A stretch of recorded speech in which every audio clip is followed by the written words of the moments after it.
இவன் அவனோட டாக்காக ஒரு பாலை தூக்கி போடுறான். அந்த பாலை எடுக்கிறதுக்குள்ள இவன் வேகமா அந்த டாகை ஏர்போர்ட்லயே விட்டுட்டு பிளேன்ல ஏறுறான். இதை பார்த்து அந்த டாக் பாலை கீழே போட்டுட்டு வேகமா அந்த பிளேன்ல நோக்கி ஓடி வருது.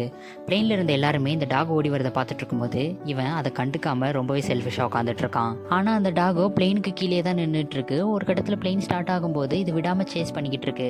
ஆனா பிளேன் வானத்துல பறக்க ஆரம்பிச்சு அதோட கண்டிருந்து மறைஞ்சிருது. அதுக்கப்புறம் ஏர்போர்ட்ல இருக்க செக்யூரிட்டிஸ் இந்த டாக்னால யாருக்கும் பிரச்சனை வந்துடக்கூடாதுன்னு அதை வலையில பிடிக்க ட்ரை பண்றாங்க. ஆனா அங்க வர ஒரு குட்டி பையன் இந்த டாக் ஹெல்ப் பண்ணி எஸ்கேப் பண்ண வைக்கிறான். தன்னோட ஓனர் மேல ரொம்ப பாசம் வச்சிருக்க இந்த டாக் அந்த ஏர்போர்ட்லயே பல வருஷமா அவனுக்காக வெயிட் பண்ணிக்கிட்டு இருக்கு. இந்த டாக் மேல இறக்கப்பட்ட ஏர்போர்ட் ஸ்டாஃப்ஸ் எல்லாம் ஒரு இடத்த ஒதுக்கி தராங்க. அதுக்கப்புறம் அந்த குட்டி பையன் ரெகுலரா டாக் தேவையான ஃபுட் எல்லாம் வச்சு டாக நல்லா பாத்துக்கிறான். ஒரு வழியா அந்த டாகோட ஓனர் பல வருஷம் கழிச்சு அந்த ஏர்போர்ட்டுக்கு வரான். டாகும் ஓனரும் மீட் பண்ணிக்கிறாங்க. ஆனா அந்த டாக் கொஞ்சம் கூட சந்தோஷமே இல்ல.